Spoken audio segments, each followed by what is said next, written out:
अब हमारा पार्ट 2 शुरू होता है इस सेशन का, यानी कि how to start a big business. कि अगर कुछ बहुत बड़ा करना है तो उसके लिए कैसी सोच चाहिए होती है, या वो आइडियाज आते कहां से हैं। देखो, अब बड़ा बिजनेस करने के दो तरीके हैं। एक है जैसा ज्यादातर इंडिया में होता है, यानी कि क्या, पहले देखते हैं पूरे वर्ल्ड में क्या क्या बिजनेसेस सक्सेसफुल है, फिर उसको इंडिया में कॉपी कर लिया जाता है। इस तरीके में दिक्कत यह है कि ये कहने के लिए तो बड़ा हो जाता है, बट एक्चुअल में बड़ा नहीं है, क्योंकि ये सिर्फ इंडिया तक सीमित रहता है। ग्लोबली हम उनसे कॉम्पीट नहीं कर सकते, क्योंकि जिसकी हम कॉपी कर रहे हैं वो हमसे बहुत बड़ा है। तो हम उसके ऐसा बनने की कोशिश तो कर सकते हैं, लेकिन उससे कभी कॉम्पीट नहीं कर सकते। और फिर जब वो खुद इंडिया में आता है, वो प्लेयर जिसके हमने कॉपी करके इंडिया में एक बिजनेस मॉडल खड़ा किया, तो उसके पास में इतना पैसा होता है और इतना एक्सपीरियंस होता है और वो इतना इवॉल्व हो चुका होता है कि वो आ करके बड़ी जल्दी मार्केट को कैप्चर कर लेता है। तो मैं जब बड़े बिजनेस की बात कर रहा हूं तो मैं बात कर रहा हूं एक ऐसे बिजनेस की जो इंडिया से शुरू होगा और पूरे वर्ल्ड को कैप्चर करेगा। अब ये बिजनेस मॉडल आया कहां से? देखो, एक प्रॉब्लम है, चाहे वो मेरी कंपनी हो, चाहे किसी की भी कंपनी हो, चाहे वो कोई प्रोडक्ट हो, चाहे सर्विस हो, हमें पता करना होता है कि मार्केट में जो कस्टमर है वो हमारे बारे में क्या सोचता है। उसी के अकॉर्डिंग नए प्रोडक्ट्स लॉन्च किए जाते हैं, उसी के अकॉर्डिंग एग्जिस्टिंग प्रोडक्ट्स में चेंजेस करे जाते हैं, उसी के अकॉर्डिंग प्राइसेस में चेंजेस होने चाहिए। और हमें सिर्फ ये नहीं समझना कि हमारे प्रोडक्ट और सर्विस में क्या सही हो रहा है, हमें ये भी समझना पड़ेगा जो हमारे कॉम्पिटिटर्स हैं उसमें क्या सही हो रहा है और क्या गलत हो रहा है। ये प्रॉब्लम हमने भी फेस करी अभी कुछ साल पहले, जब हमारे बिजनेस में थोड़ा सा डाउनफॉल आया, तो फिर हमने क्या किया, अपनी पूरी टीम को भेजा इंडिया के अलग अलग पार्ट्स में हमारे जितने भी कस्टमर्स हैं उनसे मिलने के लिए। वो पर्सनली गए, उनसे मिले, जा करके समझा, फिर उसकी हमने पूरी एक रिपोर्ट तैयार करी। इस पूरी प्रोसेस में 3 महीने लग गए और फिर जा करके मेरे को क्लैरिटी आई कि एग्जैक्टली प्रॉब्लम हो क्या रही है। क्योंकि जैसा हम सोचते हैं प्रॉब्लम है और जो एक्चुअल में होती है उसमें जमीन आसमान का फर्क होता है। एक होती है ग्राउंड रियलिटी, एक है जैसा एक बिजनेस ओनर को लग रहा होता है।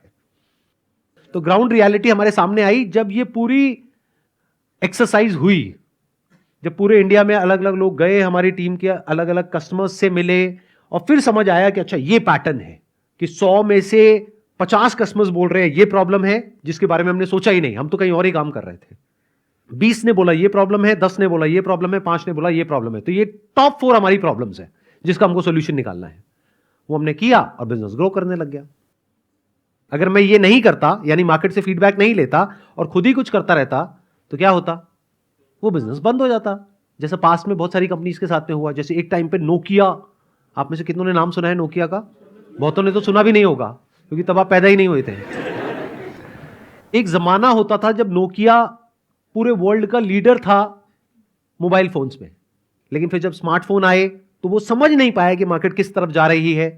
वो अपने हिसाब से करता चला गया काम को। नहीं, ये मत समझो चेंज नहीं किया, उसने चेंजेस करे होंगे, लेकिन अपने हिसाब से करे, मार्केट के हिसाब से नहीं करे। दोनों में बड़ा फर्क है।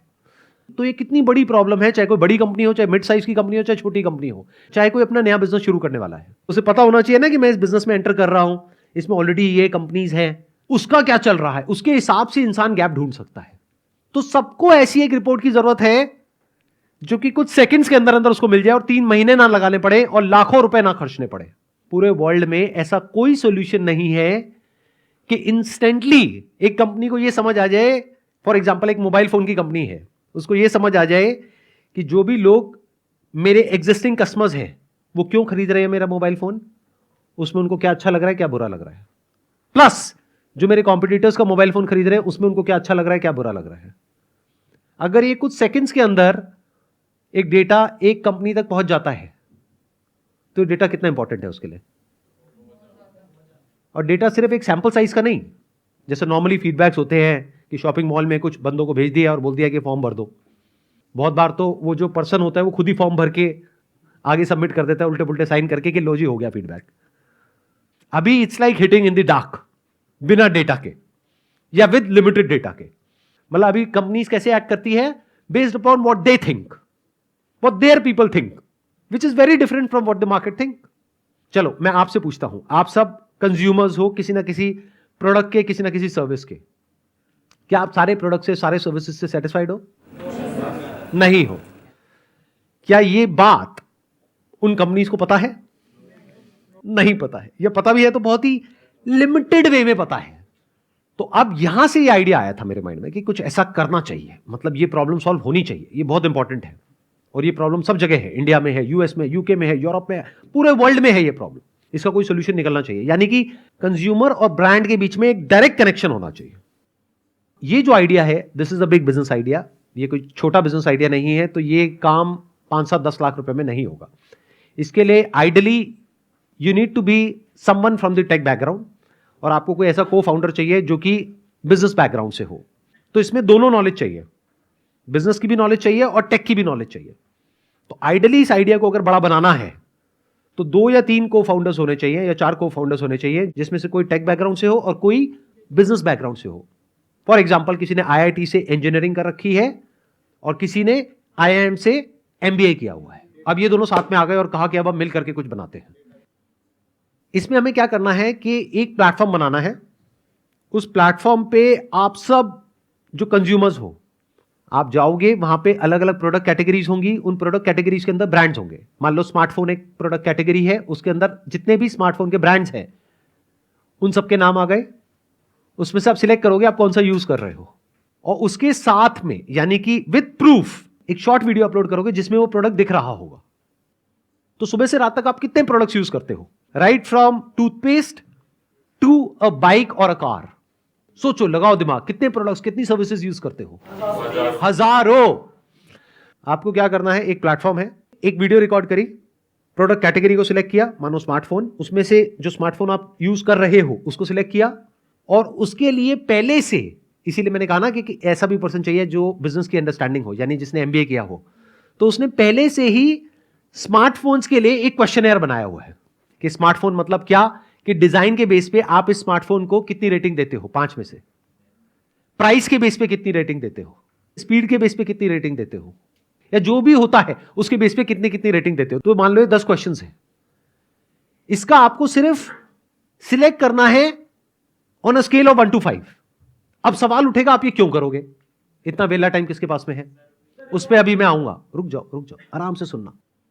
आपको क्या करना होगा एज कंज्यूमर, चाहे आप एक स्टूडेंट हो, चाहे जॉब कर रहे हो, चाहे बिजनेस कर रहे हो, फ्री टाइम आपके पास में होता है, वीकेंड्स होते हैं, इवनिंग का टाइम होता है, आपको एक एक करके जो भी हजारों प्रोडक्ट्स और सर्विसेज आप यूज कर रहे हो उसका आपको फीडबैक देना है। उसका क्वेश्चनर पहले से रेडी है, जो प्लेटफॉर्म पहले से रेडी कर चुका है। जैसे आपने सिलेक्ट किया स्मार्टफोन में ये पर्टिकुलर प्रोडक्ट, तो उसका क्वेश्चनर आ गया कि on the basis of this आप कितनी रेटिंग देते हो। तो वो आपने रेटिंग दी, प्लस अपनी एक वीडियो आप अपलोड करोगे अपने मोबाइल से उस ऐप में। उस वीडियो में क्या होगा, आप शॉर्ट में बताओगे जो आप उस प्रोडक्ट के बारे में लाइक करते हो और एक चीज जो आप उसके बारे में डिसलाइक करते हो।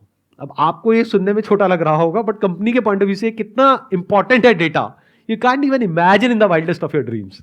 जो उस कंपनी का CEO है या मार्केटिंग हेड है या मार्केटिंग की पूरी टीम है, एडवर्टाइजिंग की टीम है, एड एजेंसी है, उनके लिए डेटा कितना इंपॉर्टेंट है, कितना वैल्यूएबल है, और स्पेशली अगर उनके कॉम्पिटिटर्स का भी मिल जाए। अब एक प्लेटफॉर्म के लिए, यानी कि इस बिजनेस के लिए, यानी कि मेरे लिए एक चैलेंज है that it has to be a win win win situation for everybody. यानी कंज्यूमर के लिए जो फीडबैक दे रहा है उसके लिए भी ये बेनिफिशियल होना चाहिए, प्रोडक्ट या सर्विस है, ब्रांड है, उसके लिए भी बेनिफिट होना चाहिए, प्लस मैं प्लेटफॉर्म हूं, मेरे लिए भी बेनिफिट होना चाहिए। अगर किसी एक के लिए भी बेनिफिशियल नहीं है तो ये बिजनेस मॉडल लंबे टाइम तक नहीं चलेगा, बंद हो जाएगा।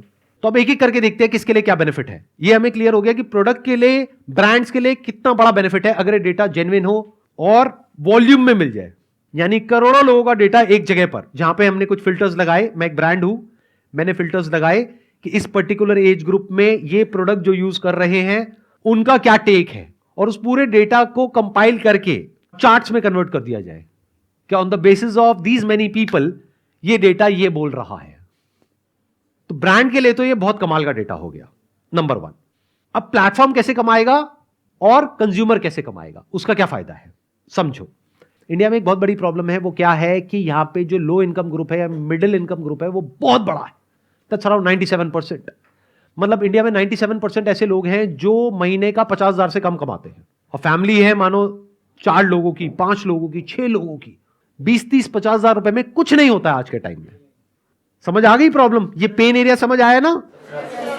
ये किसका है, कंज्यूमर का है। तो हर एक को एक्स्ट्रा इनकम चाहिए, लेकिन एक्स्ट्रा इनकम के लिए या तो एक और जॉब करनी पड़ेगी, तो उसके लिए अपनी जॉब छोड़नी पड़ेगी, अब क्या करें।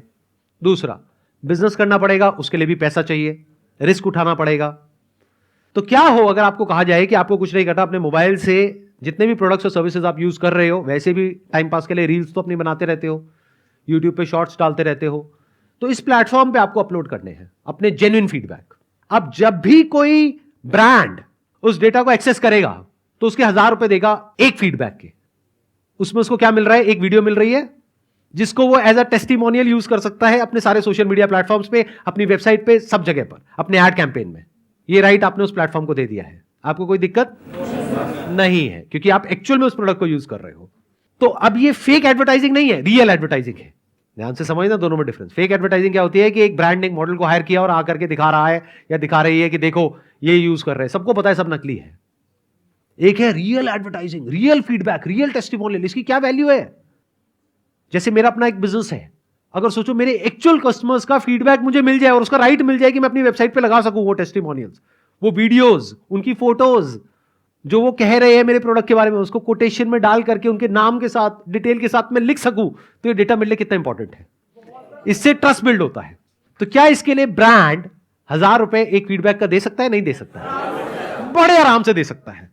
और क्या वो एक फीडबैक लेगा या फिर कुछ फिल्टर्स लगाने के बाद में, मानो इस पर्टिकुलर मोबाइल के इस पर्टिकुलर सिटी में इस पर्टिकुलर एज ग्रुप में मानो 1000 फीडबैक्स आ रहे हैं, तो क्या वो उन 1000 में से रैंडमली एक फीडबैक लेगा? क्योंकि वो देख नहीं सकता जब तक वो पे नहीं करेगा। या फिर वो 1000 के 1000 ले लेगा और उसके साथ में उसको डेटा माइनिंग भी मिलेगी, इन द सेंस कि उस 1000 का जैसे ही वो परचेज करेगा, उस 1000 के पूरे डेटा को वो इंटेलिजेंटली देख सकता है कि 1000 में से 600 लोग ये बोल रहे हैं, 200 लोग ये बोल रहे हैं, 100 लोग ये बोल रहे हैं, इन पैरामीटर्स के बेस पे। और इन 1000 के 1000 लोगों का उसको वीडियो मिल जाएगा। तो उसने कितना पे किया प्लेटफॉर्म को? 1000 इंटू 1000, 10 लाख रुपए। इस 10 लाख रुपए में से 5 लाख रुपए यानी कि 50% लोगों में बढ़ जाएगा जिन्होंने अपना फीडबैक दिया। यानी कि आपको एक फीडबैक का जो आपने दिया उसका आपको 500 रुपए मिला। अब कौन इसको डाउनलोड करेगा इन फीडबैक्स को? अब आपको यह पूछना है, ध्यान से सुनो। एक, जिस कंपनी के बारे में आप फीडबैक दे रहे हो वो तो करेगा ही करेगा, दूसरा उसका कॉम्पिटिटर करेगा। अगर आप एक पर्टिकुलर ब्रांड का स्मार्टफोन यूज कर रहे हो तो किसका ज्यादा इंटरेस्ट होगा उस फीडबैक में? क्या उसका खुद का ब्रांड का या उसके कॉम्पिटिटर्स का? कि आप मेरा प्रोडक्ट क्यों नहीं खरीद रहे, उसका क्यों खरीद रहे हो, देखो तो सही। तो सिर्फ वो नहीं खरीदेगा आपके फीडबैक को, सारे कॉम्पिटिटर्स खरीदेंगे, प्लस जो लोग उस मार्केट में एंटर करना चाहते हैं वो भी खरीदेंगे। जैसे कोई कॉस्मेटिक कंपनी है, अब इंडिया में कितनी कॉस्मेटिक कंपनीज हैं? हजारों। तो ये हजारों कंपनीज के लिए डेटा बहुत इंपॉर्टेंट है कि समझना कि ये जो लीडर है इस पर्टिकुलर फील्ड में, इसके प्रोडक्ट्स क्यों यूज हो रहे हैं। या फिर कोई ऐसी कंपनी जो कि इतना बड़ा ब्रांड नहीं है लेकिन उसकी टर्नओवर उस बड़ी कंपनी से भी ज्यादा है, ऐसा क्यों हो रहा है? तो उस बड़ी कंपनी को भी समझ आएगा, उस छोटी को भी आएगा, और जो कंपनी घुसने वाली है उनको भी आएगा, बाकी सबको भी आएगा। तो एक फीडबैक बहुत बार डाउनलोड हो सकता है। और आपके कितने फीडबैक्स हो सकते हैं? बहुत सारे। तो अगर महीने का, पेसिमिस्टिकली बात करूं, ऑप्टिमिस्टिकली ना करूं कि आपको लाखों रुपए आ जाएंगे, ये हो जाएगा, वो हो जाएगा, ये बकवास ना करूं, मैं आपको ये कहूं महीने का ये सब करके आपको जो भी आप कमा रहे हो, मानो 20-25 हजार रुपए, 30 हजार रुपए, 50 हजार रुपए कमा रहे हो, आपको महीने का 2-3 हजार रुपए, 4 हजार रुपए भी आने लग जाता है। बुरा है क्या? तो क्या हम इंडिया की एक बहुत बड़ी प्रॉब्लम सॉल्व नहीं कर रहे हैं? क्या हम ब्रांड की एक बहुत बड़ी प्रॉब्लम सॉल्व नहीं कर रहे हैं? अब एज अ प्लेटफॉर्म मेरा क्या बेनिफिट है इसमें? सोचो, लगाओ दिमाग। क्योंकि 50% आपको दिया, जो पैसा आया उसमें से 50% किसके पास आया? प्लेटफॉर्म के पास में आया। प्लेटफॉर्म की कॉस्ट क्या है? लगाओ दिमाग। क्या मेरी कोई एडवर्टाइजिंग कॉस्ट है, मार्केटिंग कॉस्ट है? नहीं। क्यों? क्योंकि शुरू शुरू में मेरे को थोड़ा बहुत एडवर्टाइज करना होगा, लेकिन जब वर्ड ऑफ माउथ फैलेगा, यानी जब लोगों को थोड़ा पैसा भी आना शुरू होगा, तो बात जंगल में आग की तरह फैलेगी। यानी जिस दिन आपको 2000 रुपए का भी चेक आ गया, उस दिन ना तो आप रुकने वाले हो, ना आपके घर वाले रुकने वाले हैं। सही कह रहा हूं, गलत कह रहा हूं? क्योंकि पैसे से बड़ा मोटिवेशन और कुछ नहीं है। जब पैसा आता है बैंक अकाउंट में, तो आपके पिताजी कहेंगे, बेटा ये कैसे आया? मैंने ना ऐसे ऐसे करके ये वीडियो बनाई थी, ये किया, ये तो मैं भी कर सकता हूं, ठीक है कर लेते। पैसा किसको नहीं चाहिए? ये हो गया कंज्यूमर के एंड से। अब प्लेटफॉर्म के एंड से देखते हैं क्या गेम बनता है। इस प्लेटफॉर्म में जो कॉस्ट आने वाली है वो वन टाइम आने वाली है। एक बार ये प्लेटफॉर्म बिल्ड हो गया तो उसके बाद में इसकी मेंटेनेंस की कॉस्ट बहुत ज्यादा नहीं है। ना तो हमें कोई प्रोडक्ट खरीदना है, ना बेचना है, ना कुछ शिप करना है, सब कुछ ऑनलाइन है। तो जो जियोग्राफिकल बैरियर्स होते हैं वो टूट गए। यानी कि इसमें कोई भी इंसान किसी भी दुनिया के कोने से अपना फीडबैक अपलोड कर सकता है और कोई भी कंपनी कहीं से भी एक्सेस कर सकती है। तो right from day one we can have the vision to capture the entire globe. इसको बोलते हैं बड़ा बिजनेस. ये प्रॉब्लम सिर्फ इंडिया की नहीं है, पूरे वर्ल्ड की है. तो पूरे वर्ल्ड से इस प्लेटफॉर्म पे कोई भी आ सकता है. जैसे आप लोग यूएस की कंपनीज हैं, फेसबुक, गूगल, इंस्टाग्राम, यूट्यूब, उन सबको इंडिया में यूज कर रहे हो ना. तो हमारी इंडियन कंपनी को क्या कोई यूएस में यूज नहीं कर सकता है? क्या हमारे पास में इंजीनियर्स की कमी है? अगर हम एक ऐसा प्लेटफॉर्म डेवलप करना चाहें जो वर्ल्ड क्लास हो, क्या हम नहीं कर सकते? क्या अभी ये जो प्लेटफॉर्म्स है इसको हम डेवलप नहीं कर रहे हैं? इनफैक्ट हमारी जो सॉफ्टवेयर कंपनीज हैं, हमारी जो टेक कंपनीज है इंडिया की सबसे बड़ी, वो यही तो कर रही है. तो वो क्या कर रही है? Job work. मैं किसकी बात कर रहा हूं? मैं बात कर रहा हूं एक ऐसा प्लेटफॉर्म खड़ा करने की जो वर्ल्ड क्लास हो, जो पूरे वर्ल्ड को कैप्चर कर सके. अगर सिर्फ इंडिया की बात करी जाए, सिर्फ बड़ी कंपनीज के बारे में बात करते हैं, 10,000 कंपनीज जो बड़ी कंपनीज हैं और मिड साइज की कंपनीज हैं और एडवर्टाइजिंग एजेंसीज हैं, सिर्फ वो यूज करती है इस प्लेटफॉर्म को फेज 1 में. छोटी छोटी कंपनीज नहीं करती. वो कहती है हम 1,000 रुपए भी नहीं दे सकते. कोई बात नहीं. तो मान करके चलते हैं जो टॉप 10,000 कंपनीज हैं वो सिर्फ महीने के 100 feedbacks on an average download करती है. तो कितना हो गया एक महीने का? 10,000 इंटू 100 यानी कि 10 लाख इंटू 1,000 करोड़ यानी कितना हो गया?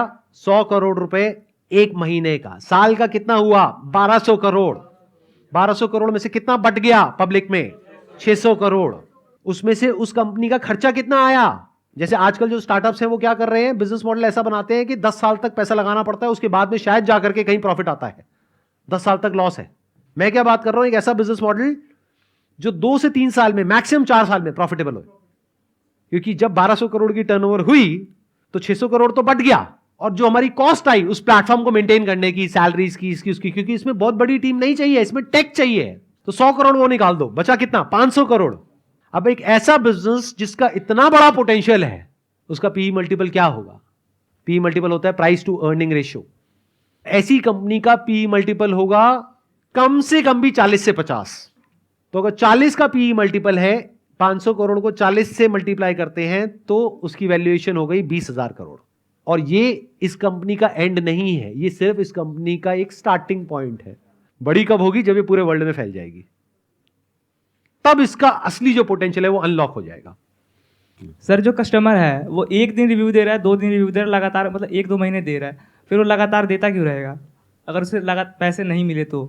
ये बहुत अच्छा पॉइंट है जो आपने रेज किया. इसको बोलते हैं चिकन एंड एग प्रॉब्लम.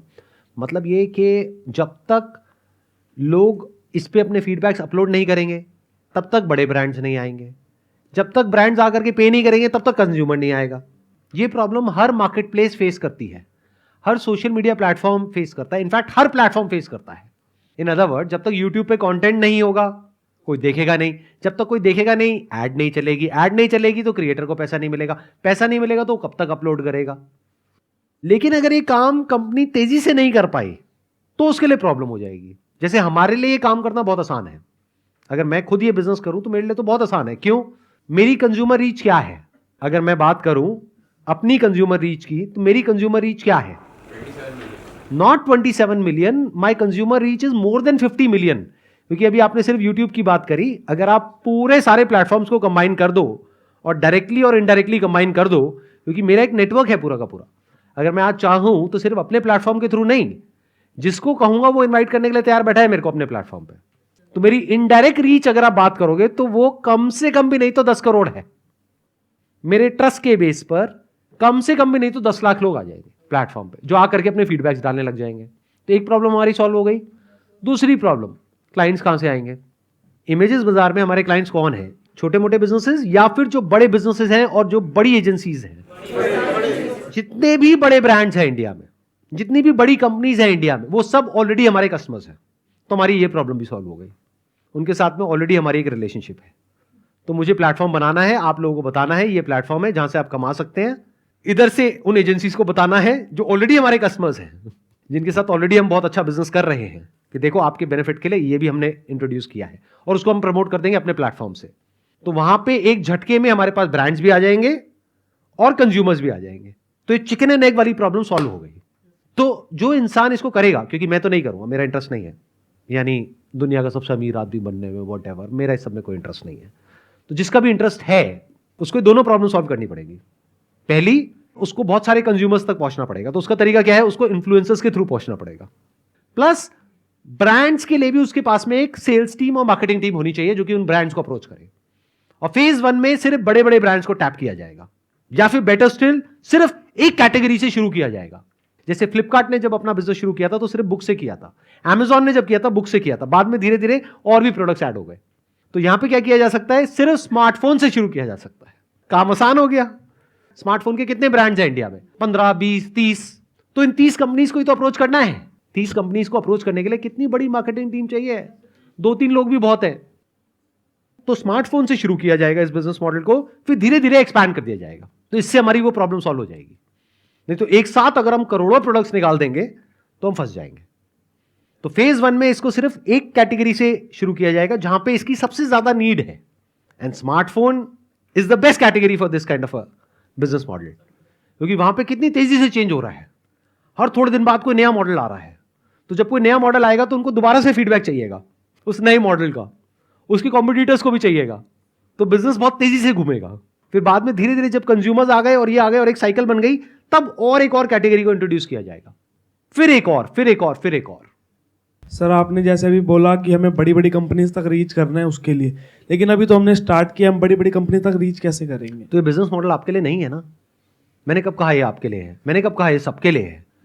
अरे मैं बात कर रहा हूं दुनिया की सबसे बड़ी कंपनी खड़ी करने के बारे में। तो इसके लिए कोई ऐसा इंसान होना चाहिए जिसकी कोई बहुत ही स्ट्रांग या तो एक्सपर्टीज हो या एजुकेशनल क्वालिफिकेशन हो, या उसके अंदर कुछ ऐसा हो कि कुछ प्राइवेट इक्विटी फंड्स या कुछ एंजल इन्वेस्टर्स उसके ऊपर पैसा लगाने को तैयार हो।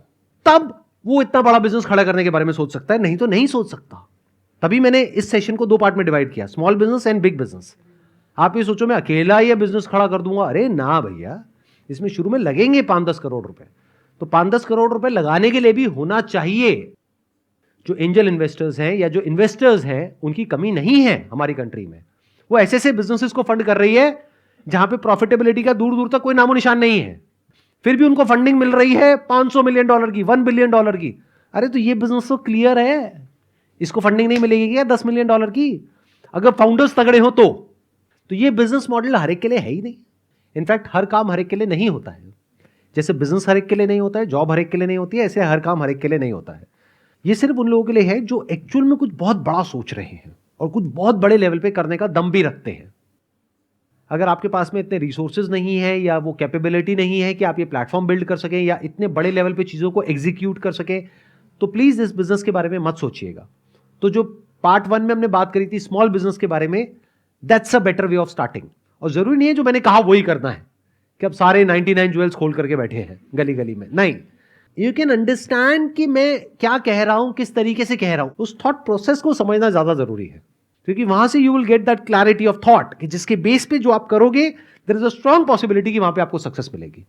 अगर बिना सही थॉट प्रोसेस के, बिना ये क्लैरिटी के कि क्या करना है और क्या नहीं करना है, आप कोई भी काम करोगे तो फेलियर के चांसेस बहुत ज्यादा है।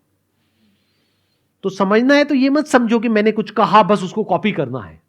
ये समझो कि कैसे एक प्रॉब्लम को देखते हैं, कैसे सोल्यूशन निकालते हैं, कैसे चीजों को समझते हैं और फिर कैसे बड़ा सोचते हैं। Wish you all the best. I hope कि आप लाइफ में कुछ और अच्छा करोगे, कुछ बड़ा करोगे। Wish you all the best. Thank you.